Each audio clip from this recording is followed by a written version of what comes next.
तिम्रो दाइको बिहा गर्दाखेरि कति दाइजो ल्याएको थियो ल भन त मुजी। मेरो दाइजो बढीमा धेरै भयो त 4.5 लाख मात्रै हो, पुरै झुट झार लिएर। मागेर हो फेरि 4.5 लाख भने मागेर हो कि मागेर कहाँ हो बे, आफै दिएको थियो। 4.5 लाख कसरी हिसाब गर्छस् त तैँले? 4.5 हेर लाख एउटा बाइक मेरो दाइले भनेको थियो। बाइकले त्यही भनेको थियो, तर बाइक नदिएर त्यो पैसा नै पुरा दिएको। तिमीले तेरो घरकोले चाहिँ बाइक मागेको थियो। बाइक भन्नाले घरै नि घरकोले मागेको थियो। घरकोले नि मानम, त्यो दाइले माग्नु भएको मागेको थियो। यस्तो हुन्छ क्या, 4.5 लाख ले माग्यो। अब यो जापान आइसक्यो, अब यो जापान आइसक्यो भनेपछि यसको डिमान्ड बढ्यो। डिमान्ड बढ्यो भनेपछि अब यसले 20 लाख पाउँछ। यहाँबाट पाइन्छ। मनी दाजु त मैले कुरा नि गर्दैन के, त्यसले जे भन्छ आफ्नो खुसीले दिन त्यति मात्रै मलाई भइहाल्छ। खुसीले दियो भने लिने हो। देख्यौ यसको माइन्डसेट नै यस्तो हुन्छ कि यो भोसडी। यिनीहरूको माग्छन्, आफूले माग्न मिले। हाम्रो होइन कि यस्तो छ के, यिनीहरूको चाहिँ कस्तो हुन्छ भने गरिब घरको छन् नि तिनीहरू पक्का एउटा बाइक त लिन्छन्। हाम्रो घरमा नि जसको त्यो घर राम्रो छैन नि त्यसले बिहे गर्दाखेरि एउटा बाइक पक्का पाइहाल्छ कि, त्यसले पक्का नि पाइहाल्छ 100%। देख्यौ मैले सही भने हो कि नै। अब जस्तो म छु भने चाहिँ अब मेरो लागि अलिक केटी खोज्यो भने 20 लाखको केटी खोज्ने भयो क्या। ले घाउडा आले 20 लाख। अब बिहा गर्नु पर्यो भने कहाँ जाने त? 20 लाख हेरेछ तैँले? 20 लाख हेरेछ हौ?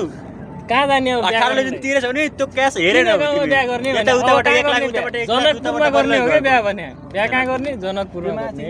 डाक्टर नि भयो, जनकपुरतिर गर्छु भने त उतै बिहे। अब जनकपुरमा गर्ने हो क्या बिहा भने। त्यसलाई त डाक्टर नि भयो नि कोपट्टि चाहिँ। तर म त अब तिमीले बिहा गर्दाखेरि तिमीले कति दहेज लिन्छ ल भन त? मैले 100% भनेछु नि, सक्सेस नभए या त नभए पनि नि मैले आफ्नो खुसीले भन्छु, जे मन गर्छ त्यही दिनु।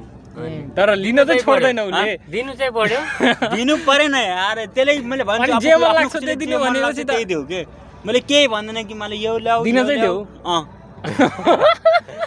ल भन्नाले त्यही भन्नाले आफ्नो खुसीले जे मन गर्छ तिमीलाई दिन त्यही हो के। केटी मात्रै दिन्छ त केटी म लिएर आइहाल्छु के।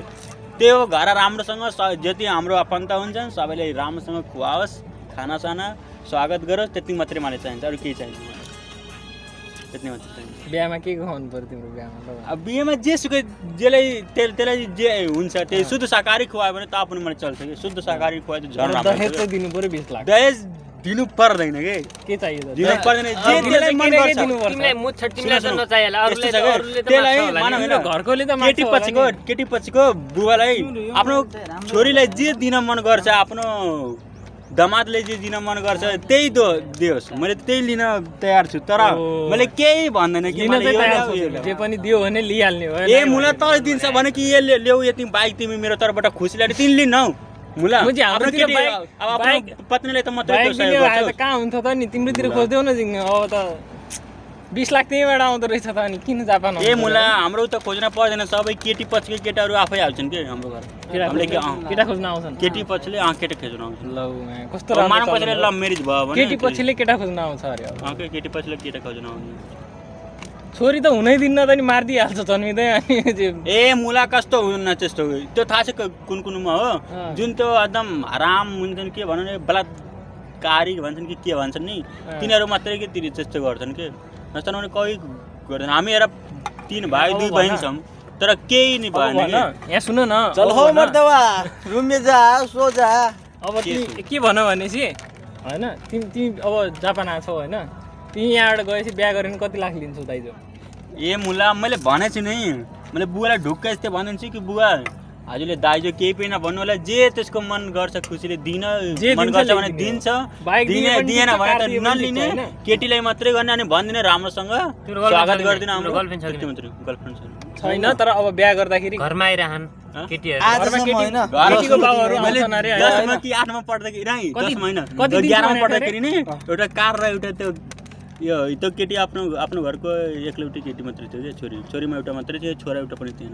कार पनि मैले त्यत्र लिएन कि, मैले भन्नाले बिहे नै गरेन कि त। मैले भन्छु न बिहे गरेर मैले बनाउन छ अहिले। अब त उसलाई हेलिकप्टरमा बिहा लिन किनभने त्यति बेला होइन क्या, त्यति बेला एउटा कार र अब त्यो उदिरहेको थियो भनेपछि त अब जापान आइसक्यो, कारले चल्छ त अब हिरा रहेछ भन्ने थाहा पाइहाल्यो केटी। यो सिक्ने भने त अब अस्ट्रेलिया अमेरिका वाला हो। ए मुला यति भन्ने कसम, त्यो अस्ट्रेलियाको त्यो पैसा धेरै नमागो भनेको भने लगभग बढीमा भनेको 25,000 मात्रै भनेको अब जापानवाला भइसक्यो भनेपछि उसको उही बेला नै 20 लाखको डिमान्ड रहेछ अनि अब त कति भयो होला यसको 40 लाख अब 45 लाख त यसले लिन्छ होला ए गुप्ता तिम्रो घरमा उ छ कि टोइलेट टोइलेट नुहाउने त्यो वासिङ मसिन छ पनि अनि नुहाउने त्यो बाथरुम पनि छ सब म त्यहाँतिर लोटा लगेर जाने भन्ने हैन उता हाम्रो त यो इन्डियातिर खास गरेर लिएर जान्छन् कि हाम्रो लोटा त लग्छन् नि लोटा त्यही लोटा नि भन्छ अन्त लग्छन्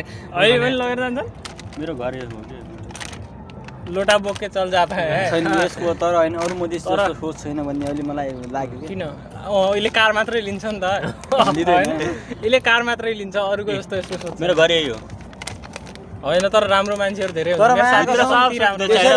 भयो दाइजो माग्ने मेरो घरतिर आएपछि बोलाइदिन्छु यसले यसरी दाइजो माग्न थाल्यो भने थाहा पायो भने तिमीले पक्का बोलाउँछ कि मात्र आउनु पर्यो कि तिमीहरू कसम यसको बिहामा गयो भने सँगै बस्ने हो र के आउनु गयो भने ए यार कन्ट्याक्ट हुन्छ कि बिहामा गयो भने त यसले दाइजो लिया देख्यो भने यसले पुलिस बोलाइदिनु पर्छ मेरो कन्ट्याक्ट हुन्छ नि फोन छ भिडियो कल हुन्छ मनाम साथमा बस्न सकिन भने त पनि भिडियो कल हुन्छ भने तिमीले समय हुन्छ भने तिमी पनि आउ नै म त आउँछु अनि तिमीले पनि बोलायो भने मसँग समय हुन्छ भने म पनि आइदिन्छु स्वागत त कडा हुन्छ के त चिन्ने हैन हाम्रो गाउँतिर जान्छ जब बिहेमा हाम्रो गाउँतिर जान्छ त्यसपछि हो यिनीहरू चाहिँ कल्चर चाहिँ अलग रहेछ हैन यिनीहरूको चाहिँ तर यति सम्झ नि हाम्रो चिने हाम्रोतिर सुन यति दाइजो हाम्रो जुनसुकै कार्यक्रम हुन्छ नि तिमीहरू आयो भने नि कसम नि त्यहाँ खुसी भएर जान्छ के दुःख भएर कहिले पनि जान्नु हाम्रो तिमीहरूमा नि यस्तो हुन्छ कि जस्तो मरेको मान्छेहरू जो हुन्छ नि त्यस्तै खाले तिमीहरू के बिहे पनि गर्छौ